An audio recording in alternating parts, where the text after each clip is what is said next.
Hey there, fellow coders and GitHub enthusiasts. Welcome back to our series on mastering GitHub. Today, in episode 31, we're tackling how to clone a repository from GitHub in 2025. If you're just starting out or need a quick refresher, cloning a repo is essential.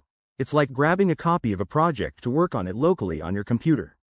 Let's dive right in and make this super straightforward. First things first, ensure you have Git installed on your machine. Git is the backbone of version control, and you can download it for free from the official website if you haven't already. Once that's set up, head over to github.com and log in to your account. Now, find the repository you want to clone. This could be one of your own projects or a public one from another user. On the repository page, look for the green Code button, click it, and you'll see options for cloning. Copy the HTTPS URL provided. It's the one that starts with https://github.com/... If you're using SSH, you can copy that instead, but we'll stick with HTTPS for simplicity. Next, open your terminal or command prompt. On Windows, that's Command Prompt or PowerShell. On Mac or Linux, use Terminal. Navigate to the directory where you want to save the cloned repo using the cd command. For example, type cd documents to go to your documents folder.